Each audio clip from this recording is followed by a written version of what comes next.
Back on the Chad Hasty Show, broadcasting live from the Texas State Capitol inside the office of Representative John Frullo. Appreciate him and his team for letting us use his office this morning. Tomorrow morning we'll be broadcasting from the office of Representative Dustin Burrows. So we'll be going downstairs a little bit to his office. Of course, today's show brought to you by our good friends at H&H Trailers, Cactus Theater, and Galatia Insurance. So the reason why we get to go on the road and come down to Austin, Texas, and in studio with me right now, it is Texas State Senator Charles Perry.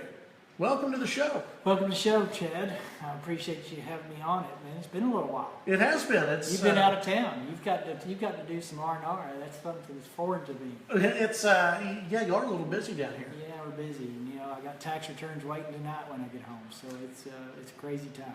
What so far? How's this? We'll get into specifics as we go a little further on in our interview. But overall, how's this session gone so far? I know we're kind of in the middle of it right now. Yeah, we just started is what I tell people. 60 days, all the pomp and circumstances over. A lot of the in-district, people coming down and visiting before legislation starts up has been done. But we're in committee full force in the Senate.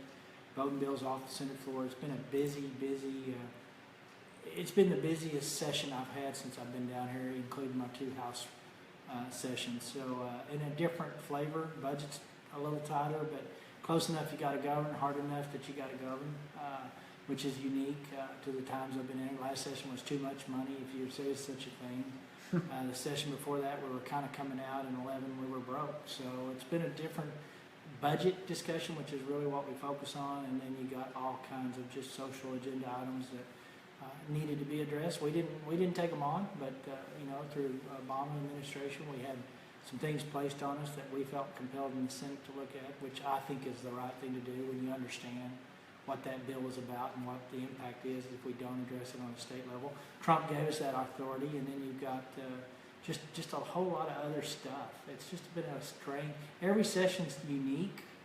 This one, I haven't been able to label it yet. It's different, and it seems to be more difficult, if you will, on so many levels for so many different discussions. But it's been a challenge, but we've done some good things. Senate Bill 2, as contentious as it was, and my county judges and some of those guys in my rules, really it didn't apply to them, and their feelings were hurt that it was perceived as they weren't doing a good job, and that's absolutely not the truth. Most of my 51 counties are rural, and they do a good job with very limited budgets and small budgets. But it was directed at even so much as a Lubbock. Not that they were out of line, but we see growth in Lubbock, and if you're going to grow your government more than 5% plus growth, and you need more money, you need to come and educate the public and ask them, for that support. And so SB 2 on principle is a great bill from that perspective. It puts the power of the people back into the taxing issues. Now they'll have a voice without having to jump through hoops to have the voice heard. So it was good policy, but when a guy has 51 counties, you build friendships out in your rules because we're all partnering together on so many levels trying to make little dollars work a long ways. And they perceived it something different, and that hurts. Personally, I take it personally that I'm kind of pushing over on top of them, and it's truly not that they weren't doing a good job. And I wanted to ask you about that because there was, quorum report had your quotes. I didn't quote the whole thing. That's quorum. And that's what I wanted to ask you about, because it seems like now that we're talking about this, you don't feel as though because I think they said something to the effect of you felt like you let down your rural district. Right. It sounds like to me that you thought this is a needed bill. Sure. But you're not letting down the voters. You're not letting down. It's just you don't want some of those towns that have less than 10,000 people. Sure. You don't want them to feel as though, hey, you're the reason why we need this. So I'll explain that on to you. Well, first of all, the Quorum's not a news authority. They're a blog with a very left liberal print, and they're never going to tell you the whole story. So in context, my comment was, I feel I'm letting my rules down a little bit. And it's based on personal relationships with those county judges that we work every day for rural Texas values. And they're very, very different issues than you said, 250,000 population county like Lubbock. Different issues, different maps. They're just trying to get the water to the folks in the fire department funded. So I felt like, the relationships that had built up over the last 7 years, that they're a little upset with me. And I take that personally. So the context was, this doesn't really apply to my rules. There's nothing I'm going to say on the floor today that's going to change that perception that we believe they're not doing a good job, which is truly not the case. But on a bigger global policy, my son just bought his first home, and if tax increases were going up the way they're going up in some of the urban cities, he'd have to move out in 6 years. So that's why this bill is needed. It's good policy to give the people a voice.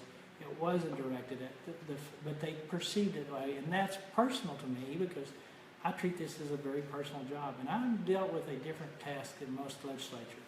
51 counties with 36 of them having less than 10,000 people in them. Yeah. Put that in perspective. So Yeah. I have 3 counties with populations over 100,000 probably, and that's it. And the rest of them all are different scenario for what's good for Lubbock may not be so good for but my taxpayers in Lubbock demanded that there's some control over government, and I thought that was a great principle policy. But it hurts to have a quorum headline like that. That just shows the lack of, one, integrity, the lack of concern for what the facts are, and the heart in which that was delivered. And I'm one of those guys on the Senate floor that's going to let you know what's on my heart. I mean, that's what I'm known for. Now, I will ask you this. Did you hear from any government entities that were happy about SB2?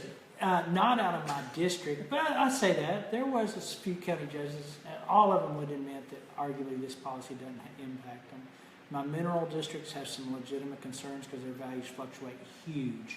You know, oil and gas values go up and down, and they are challenged, and this bill will challenge them a little differently, and I tried, and still an opportunity in the House to try to tweak what affects them, and we're working on some of that. Didn't get it done in the Senate.